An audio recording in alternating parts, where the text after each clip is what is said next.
Frankfurt school या bracket में आलोचनात्मक सिद्धांत, क्रिटिकल थियरी। क्यों, जब आलोचनात्मक सिद्धांत की बात करते हैं, क्रिटिकल थियरी की बात करते हैं, जिसे फ्रैंकफर्ट स्कूल कहा जाता है, वही आलोचनात्मक सिद्धांत है।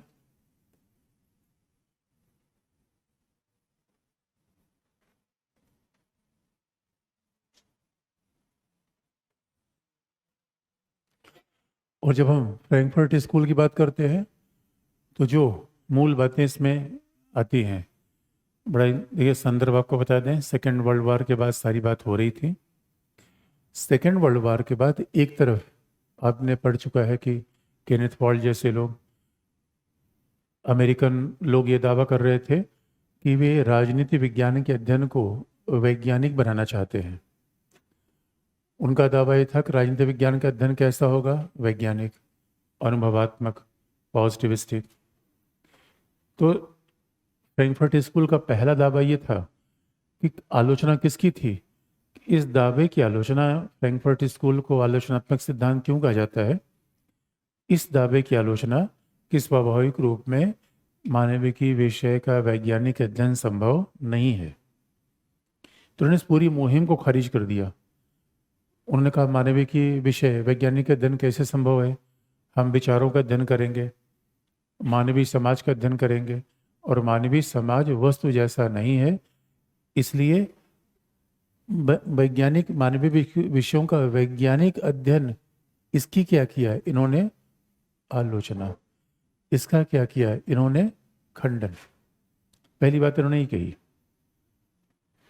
पर दूसरा किसका खंडन किया, स्वाभाविक रूप में मार्क्सवाद के भी जड़ निकलते हैं। ये बड़ा इंटरेस्टिंग पार्ट है। इन्होंने वैज्ञानिक विचारधारा का भी खंडन किया, मार्क्सवाद का भी खंडन किया। अब आपका इसलिए नव मार्क्सवादी हैं।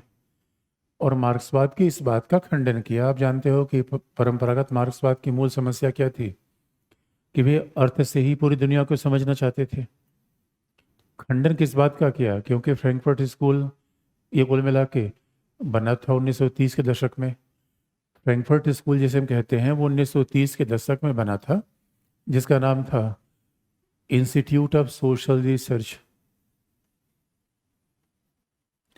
तो बना तो था 1930 के दशक में, लेकिन ये सब जर्मनी से भाग गए थे। फ्रैंकफर्ट जर्मनी में ही है। इंस्टीट्यूट ऑफ सोशल रिसर्च, जिसे लोकप्रिय तौर पर कहा गया फ्रैंकफर्ट स्कूल, ये जर्मनी में था। और 30 के दशक में जैसे ये स्कूल आगे आ रहा था, वैसे जर्मनी में हिटलर आया, मुसोलिनी आया। तो हिटलर मुसोलिनी कारण ये सब भागे, क्योंकि हिटलर मुसोलिनी स्वाभाविक रूप में उनकी विचारधारा ऐसी थी कि जो उनके खिलाफ है उसकी हत्या कर देते थे, सर्वाधिकारवादी विचारधारा। तो ये क्या किया, पूरा स्कूल ही शिफ्ट हो गया अमेरिका। तो फ्रैंकफर्ट स्कूल बाद में फिर जर्मनी गया, लेकिन उसके बड़े सारे विद्वान फिर आके अमेरिका में लिखने लगे। और उन्होंने अमेरिका की पूंजीवादी व्यवस्था को भी देखा। विज्ञान की मुहिम अमेरिका में चल रही थी। मार्क्सवाद की भी आलोचना कर दी उन्होंने, क्योंकि मार्क्सवाद को उन्होंने स्टालिनवाद के रूप में देखा। मार्क्सवाद को उन्होंने जिससे स्टालिनवाद के रूप में देखा, उन्होंने कहा भाई ये तो मार्क्सवाद की आत्मा को ही खत्म कर दे रहे हैं, ये मार्क्स का असली विचार नहीं था। इसलिए फ्रैंकफर्ट स्कूल के प्रतिपादकों में था कौन, हॉर्खहाइमर।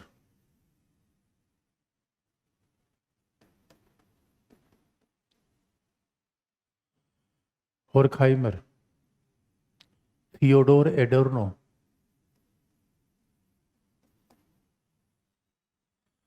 हॉर्खहाइमर थे, थियोडोर एडर्नो थे, मार्क्यूस थे,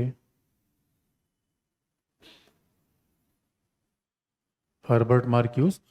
और दूसरी श्रेणी के, यानी पहली जनरेशन के फ्रैंकफर्ट स्कूल में ये लोग थे, और दूसरी श्रेणी के फ्रैंकफर्ट स्कूल में हैबरमास का नाम बहुत फेमस माना जाता है। तो हॉर्खहाइमर थे, थियोडोर एडोर्नो थे, मार्क्यूस थे, हैबरमास थे। तो स्वाभाविक रूप में ये मुख्य विचारक थे। और इनके चिंतन में जो बात ध्यान में रखी गई, इन्होंने मार्क्सवाद की आलोचना कर दी। मार्क्सवाद की आलोचना क्यों की? मार्क्सवाद के तथाकथित आर्थिक तत्वों के प्राथमिक बनाने के कारण। उन्होंने किस बात की आलोचना की? मार्क्सवाद के, या कह लीजिए क्लासिकल मार्क्सवाद के, शास्त्रीय मार्क्सवाद के, क्लासिकल मार्क्सवाद के, शास्त्रीय मार्क्सवाद के अर्थ प्रधान दृष्टिकोण की आलोचना की, अर्थ प्रधान चिंतन की आलोचना की। अर्थ प्रधान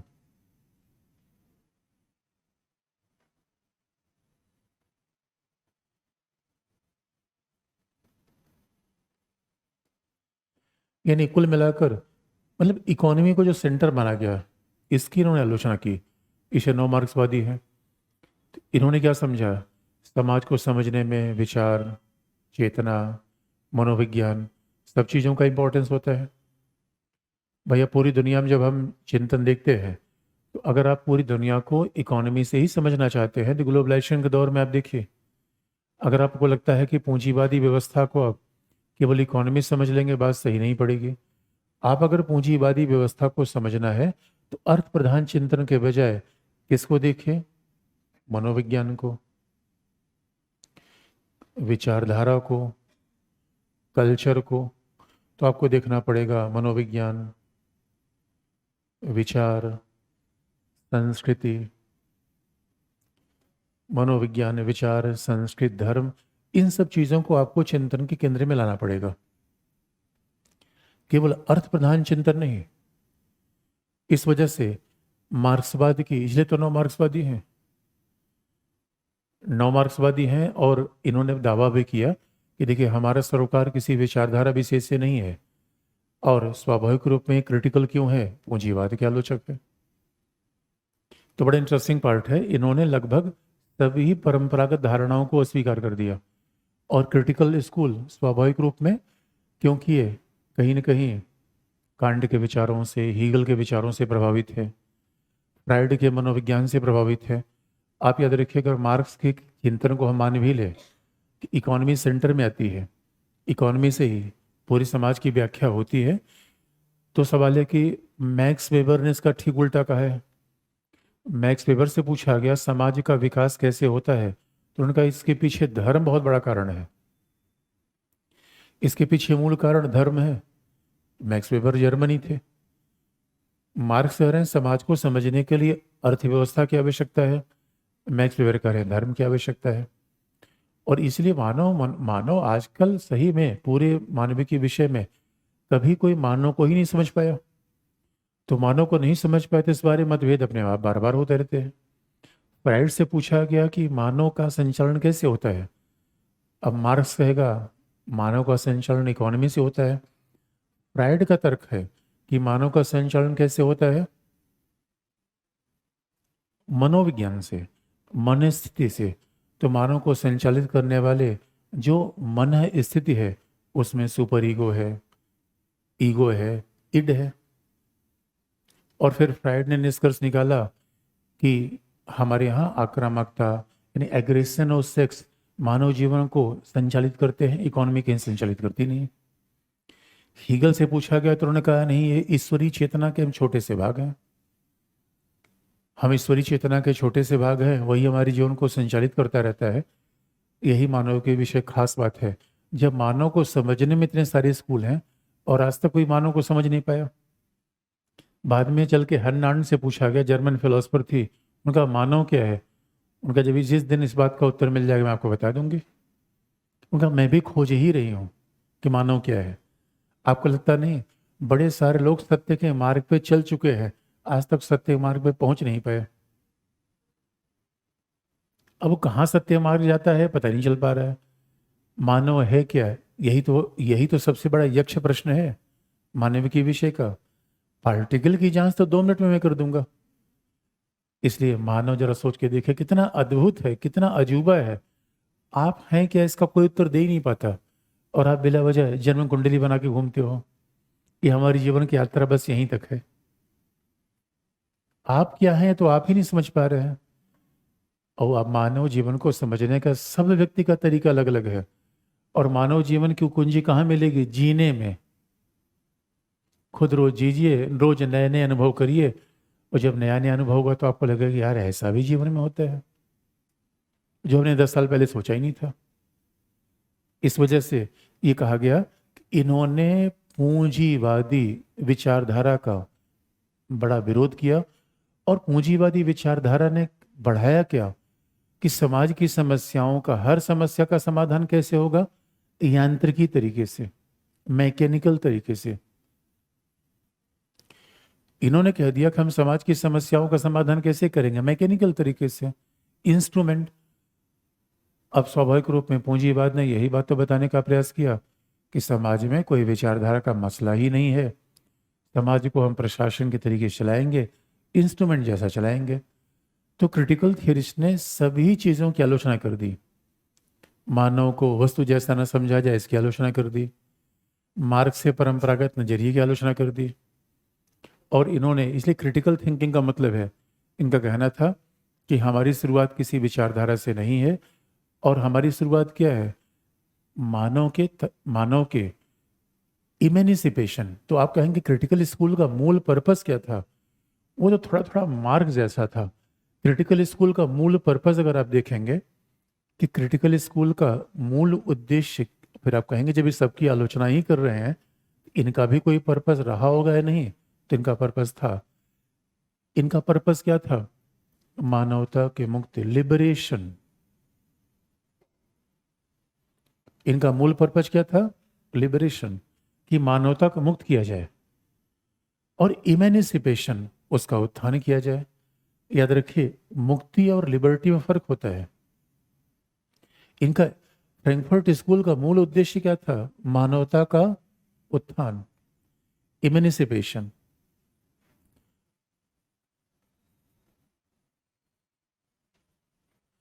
संयोग की बात है, यही हम फर्स्ट पार्ट में पढ़ते हैं, यही सेकंड पार्ट में ही पढ़ते हैं। भाई फ्रैंकफर्ट स्कूल मार्क्सवाद तो फर्स्ट पार्ट में है, सेकंड पार्ट में भी है। तो मानवता का मूल पर्पस क्या होता है? उत्थान। ये इनका पर्पस था, ह्यूमन लिबरेशन। इसका मतलब है आज़ादी चाहिए या मुक्ति चाहिए? आज़ादी और मुक्ति में फर्क है। आप आज़ाद हैं, कमरे से यहाँ तक चले आए, क्लास में तैर के आए हों, नाव से आए हों, जैसे भी आए आप क्लास में आ रहे हैं और कोई आपके रास्ते में खड़ा हो जाता, नहीं तो मैं क्लास में जाने नहीं दूंगा, चलो मौसम अच्छा है, कहीं नदी में तैरते हैं, तो उसने आपकी आज़ादी में बाधा की, क्योंकि आप जहाँ पहुँचना चाहते उसे नहीं पहुँचने दिया। लेकिन मुक्ति क्या है? विवस्था से मुक्ति, व्यवस्था से मुक्ति। मुक्ति का मतलब है ऐसा समाज बन जाए, ऐसा व्यवस्था बन जाए, काम करें तो भी ठीक है, जहां काम एक उत्सव हो, काम कोई बाध्यता ना हो। ये मुक्ति है। मुक्ति का मतलब है न वहां कोई वर्ग होगा, मुक्ति का मतलब है न कोई शोषण होगा, मुक्ति का मतलब है अधीनता नहीं होगी, मुक्ति का मतलब है दासता नहीं होगी।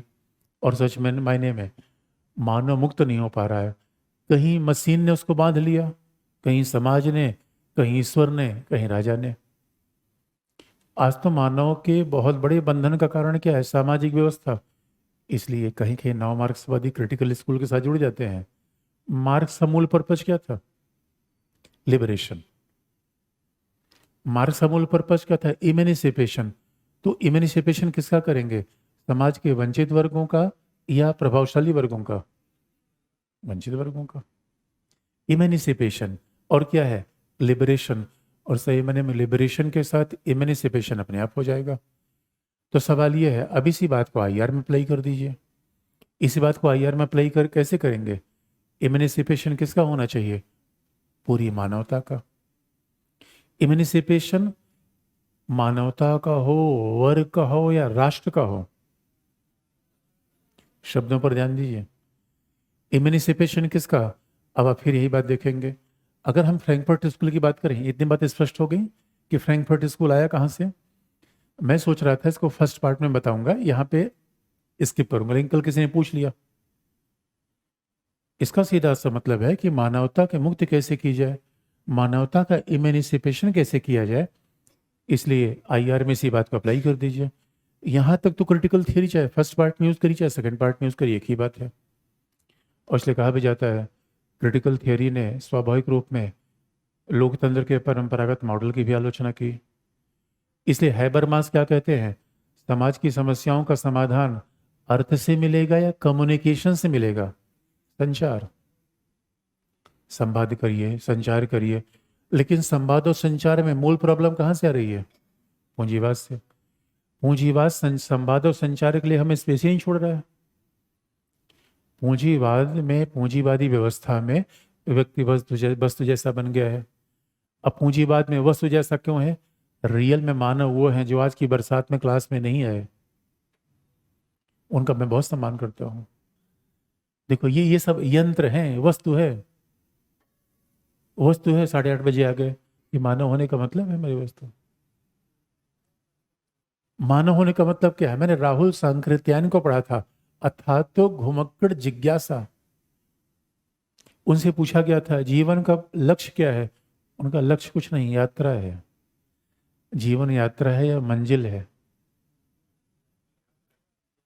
जीवन उत्सव मनाने के लिए हुआ है, दबाव में रहने के लिए हुआ है? ओ माय गॉड, हम मुक्ति नहीं पा रहे हैं। दबाव बना हुआ किसका? पार्टनर का, किसका? मकान मालिक का, किसका? टीचर का, किसका? बापू का, किसका? समाज का। मर मर के जी लिया, कब जियोगे मेरे बच्चों?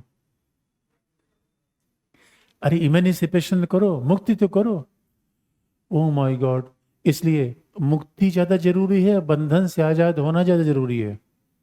बंधन से तो 1947 में आजाद हो गए, अंग्रेजों ने आजाद कर दिया, जाओ बंधन नहीं रहेगा। बंधन से तो हमारे फंडामेंटल राइट ने आजाद कर दिया। मुक्ति नहीं हो पा रही है। मुक्ति कब होगी? जिस दिन बापू के बजाय मेरी मर्जी चलेगी। मुक्ति कब होगी? जिस दिन मकान मालिक के बजाय मेरी मर्जी चलेगी।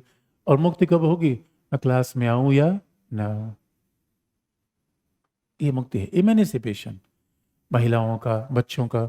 इसलिए आप देखोगे, अब फिर वही बात आ गई, इसे क्रिटिकल स्कूल किस बात पे बल देगा? कहाँ पे? कोई कहता है अंतर्राष्ट्रीय राजनीति की मूल इकाई किसको मानता है? राज्य को। राज्य को अंतर्राष्ट्रीय राजनीति की मूल इकाई किसने माना? मार्क्सवादियों ने, सॉरी मार्क्सवादियों ने, यथार्थवादियों ने? यथार्थवादियों ने। यथार्थवादियों ने, रियलिस्ट ने कह दिया अंतर्राष्ट्रीय राजनीति की मूल इकाई राज्य है। उदारवादियों ने मूल इकाई राज्य नहीं माना, लेकिन राज्य को इनकार भी तो नहीं किया। राज्य रहेगा, उसी के साथ बाकी एक्टर्स भी रहेंगे। लेकिन उदारवादियों की समस्या क्या है? वो मूल जिस समस्या को नहीं बता पाते, वो क्या है? क्लास। परंपरागत मार्क्सवाद किस पे बल देता है? यथार्थवाद पर। परंपरागत यथार्थवाद किस पे बल देता है? राज्य पे। परंपरागत मार्क्सवाद किस पर बल देता है? वर्ग पर, क्लास पर। तो पूरी दुनिया क्लास में बटी हुई है, यानी पूंजीवादी देश, सर्वहारा के देश, साम्यवादी देश।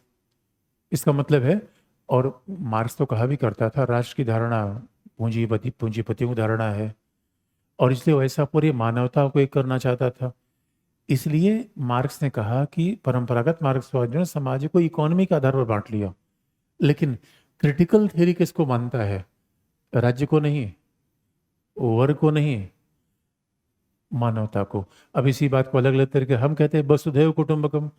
इसी का इंग्लिश नाम क्या है? कॉस्मोपॉलिटनिज्म।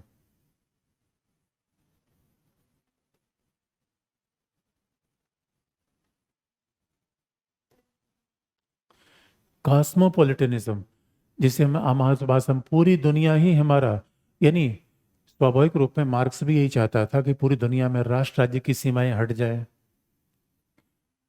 एक साथ पूरी दुनिया आ जाए। ये बात भी कहते हैं कॉस्मोपॉलिटनिज्म, यही बात आगे बढ़ाते हैं। लेकिन मार्क्स इसको समझ रहा था अर्थ के आधार पर। ये कॉस्मोपॉलिटन, तो जो क्रिटिकल थियरी है, नव मार्क्सवाद है, उनका विचार क्या है? सर्वजनीनवाद, कॉस्मोपॉलिटनिज्म। नव मार्क्सवादियों की धारणा है कॉस्मोपॉलिटनिज्म, सर्वजनीनवाद। और कॉस्मोपॉलिटनिज्म का मतलब क्या है? उसके दो आधार हैं। एक तो नैतिक, नैतिक का मतलब है हम दुनिया के नागरिक हैं। इसलिए क्रिटिकल थियरी को आईआर में अप्लाई करके देखिए, न तो राज्य न तो क्लास, नहीं राज्य रहेगा नहीं रहेगा क्लास। क्या होगा? कॉस्मोपॉलिटनिज्म। तो कॉस्मोपॉलिटिज्म का जो पहला मॉरल बेस है, आप भारत के नागरिक हैं या विश्व के नागरिक हैं? जब आप विश्व के नागरिक हैं तो ट्रंप भगा किसको रहा है? आज भी दुनिया कहाँ बटी हुई है? देसी विदेशी, प्रवासी, नागरिक। तो स्वाभाविक रूप में हम विश्व के नागरिक हैं। ये हमारी नागरिकता किसकी है? हमारे पास यानी वर्ल्ड सिटीजनशिप है, ग्लोबल सिटीजनशिप है, विश्व के नागरिक है। इसका मतलब हमारी गरिमा का सब जगह सम्मान होना चाहिए। ये कांट के विचार से प्रभावित है। कांट हमेशा व्यक्ति को पहले मानते थे। कांट जैसा व्यक्तिवादी तो कोई पैदा ही नहीं हुआ। कांट कहा करते थे पहले व्यक्ति ही आता है, उसके बाद सरकार आती है, राज्य आती है, व्यवस्थाएं आती है। तो कांट ने कहा कि विश्व की नागरिकता एक तरीके से वर्ल्ड सिटीजनशिप होनी चाहिए। तो वर्ल्ड सिटीजनशिप होनी चाहिए। अब जरा सोच के देखिए, अगर हर व्यक्ति दुनिया का नागरिक है तो किसी को आने जाने से, प्रवास से क्यों रोका जाता है? आजकल तो माइग्रेशन को रोकने के तमाम प्रयास किए जा रहे हैं। और दूसरी बात, कॉस्मोपॉलिटनिज्म का ये पक्ष नैतिक है। ये पक्ष नैतिक है, इसका मतलब है विश्व की नागरिकता अगर है, ऐसा है या होनी चाहिए? होनी चाहिए, है तो नहीं ऐसा। भाई विश्व की नागरिकता है तो आप कहेंगे सर कहाँ नागरिकता मिलेगी, क्योंकि आपका तो आधार कार्ड बना हुआ है, आप पासपोर्ट भी बनवा सकते हैं। तो आप कहेंगे सर ये बताओ, कोई ऐसी जगह है जहाँ मैं विश्व नागरिकता के लिए पासपोर्ट के लिए आवेदन करूँ? सवाल है नहीं। आपको तो नागरिकता देश की रखनी पड़ेगी, हर सच्चाई है। इसलिए मॉरल हो जाता है। होने और चाहिए में फर्क है। तो इसलिए क्रिटिकल थियरी के लोग क्या मानते हैं? कॉस्मोपॉलिटन पॉलिटिक्स को मानते हैं, राष्ट्र राज्य को नहीं। अब जब हम पूरी दुनिया के नागरिक हो जाएंगे तो विवाद होंगे? विवाद होंगे नहीं। इस कॉस्मोपॉलिटनिज्म का दूसरा बेस है कि अंतर्राष्ट्रीय संस्थाओं का भी लोकतांत्रिकरण होना चाहिए। अंतर्राष्ट्रीय संस्थाओं का भी डेमोक्रेटाइजेशन होना चाहिए। तो वो संयुक्त राष्ट्र संघ हो, आईएमएफ हो,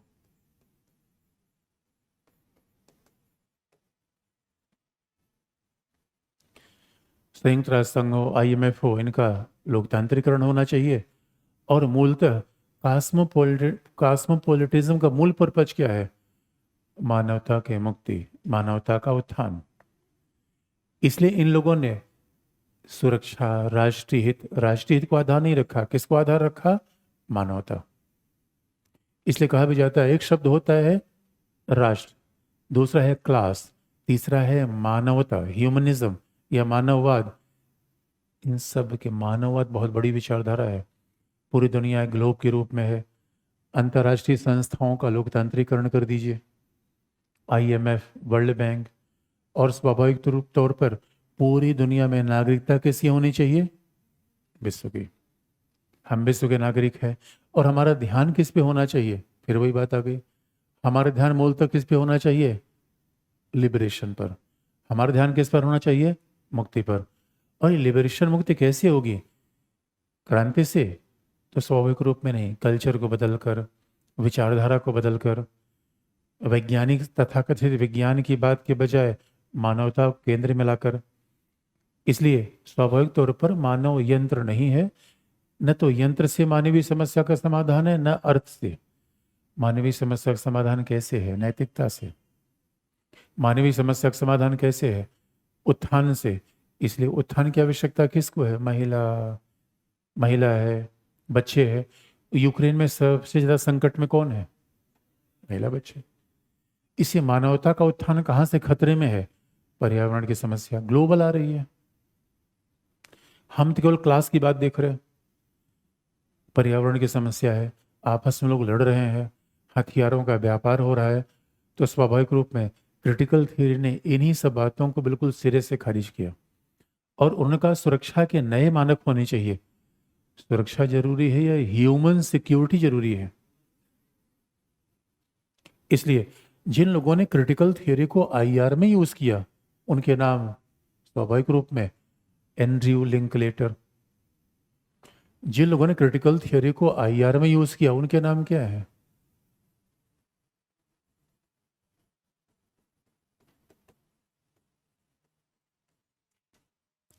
एंड्रयू लिंकलेटर।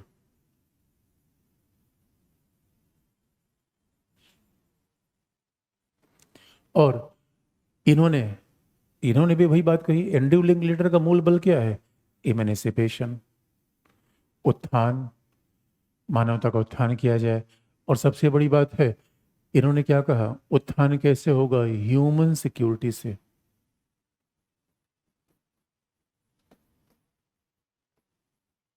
मानवीय सुरक्षा से उत्थान होगा, ह्यूमन सिक्योरिटी से। और ह्यूमन सिक्योरिटी का मतलब क्या होता है? यानी अब जरा सोच के देखिए, यथार्थवाद ने कहा भूभाग की रक्षा कर लेंगे, और उदारवादियों ने कहा व्यापार बढ़ा लेंगे, जीडीपी बढ़ा लेंगे, यही राष्ट्रीय हित है। तो ये राष्ट्रीय हित की बात नहीं करते, ये किसकी सुरक्षा की बात करते हैं? मानवीय सुरक्षा, ह्यूमन सिक्योरिटी। इससे सुरक्षा की धारणा ही बदल गई। अब ह्यूमन सिक्योरिटी का मतलब है, यानी मान लीजिए कि हमने कोई भूभाग बचा लिया, रसिया अगर यूक्रेन की जमीन को कब्जा भी कर लेगा तो वाकई रसिया का पर्पज पूरा होगा नहीं। जनसंख्या रसिया घट रही है, रसिया की जनसंख्या बढ़ ही नहीं पा रही है। अरे भाई, जगह जगह लेकर क्या करेंगे? मानव रहना तो चाहिए। अच्छा, मानव रहे, गरीब रहे, बीमार रहे, भुखमरी का शिकार रहे, पूरी दुनिया के लिए समस्या है ये। और ये ह्यूमन सिक्योरिटी की धारणा का मतलब क्या है? लोकतंत्र भी होना चाहिए। मानव का विकास केवल आर्थिक समृद्धि से नहीं हो सकता, जो चाइना का मॉडल है। अब ये नहीं केवल आर्थिक समृद्धि से ही मानव का विकास होगा, नहीं। लोकतंत्र भी, आज़ादी भी, यही लिबरेशन है। वह सामाजिक भेदभाव से मुक्त हो जाए, वह राजनीतिक आधिपत्य से भी मुक्त हो जाए। अरे भाई, सर्वाधिकारवाद के खिलाफ भी तो मुक्ति की बात की जा रही है। पूंजीवाद आर्थिक तंत्र से हमें मजबूर बना रहा है, और मार्क्सवाद एक दल के शासन से। मुक्ति चाइना में भी नहीं है, इसीलिए ये नव मार्क्सवाद है। इसीलिए फिर क्रिटिकल स्कूल ने कहा भाई हम तो मुक्त की बात करते थे, स्टालिन और सोवियत संघ भी हमें गुलाम बना लेगा, ये तो हमारी कल्पना में नहीं था। और सेकेंड वर्ल्ड वॉर के बाद तो ऐसा हुआ। सेकेंड वर्ल्ड वॉर के बाद ऐसा हुआ, स्टालिन ने पूरी अब एक दल का शासन, सर्वाधिकारवाद का शासन, इससे भी तो मानवता करा गई। और फॉरेन पॉलिसी का अगर उल्लेख करोगे तो जैसी नीतियां सोवियत संघ की थी वैसी नीतियां अमेरिका की थी। कौन सा विचारधारा का फर्क था? आप कह रहे हो कि आप मार्क्सवादी है, वो कह रहा है उदारवादी है। व्यवहार में तो आप शक्ति बढ़ाने की बात कर रहे हो, सैनिक संगठन को आगे ले जाने की बात कर रहे हो।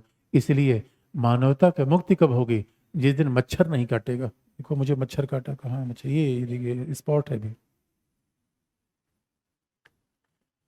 उस दिन मुक्ति होगी जिस दिन नाले की बदबू खत्म हो जाएगी।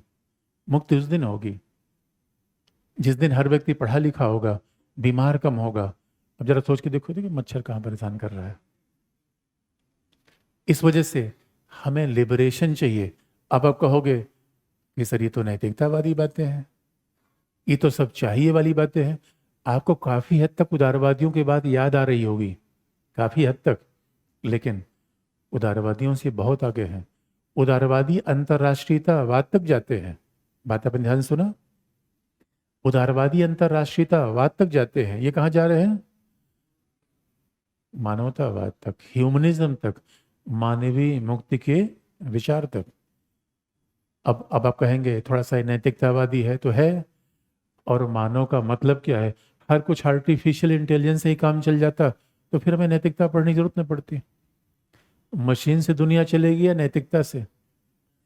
इस यथार्थवादी क्या है? ये पशु लोग हैं। हमेशा संघर्ष संघर्ष संघर्ष, संघर्ष के बाद क्या मिलेगा? अरे पूरी दुनिया जल जाएगी तो उसमें कहां बैठ के बंसी बजाओगे?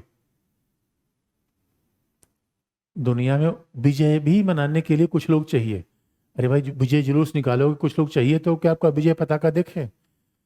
जब सब मर मर के मरी जाओगे। इसलिए मैंने पहले बता रखा है, मैं ऐसी फिल्म में बिल्कुल नहीं देखता जिसमें हीरो हीरोइन दोनों लास्ट में मर जाएं। बताओ कितना सैड एंड होता है। अरे हैप्पी एंड होना चाहिए, सैड एंड होना चाहिए?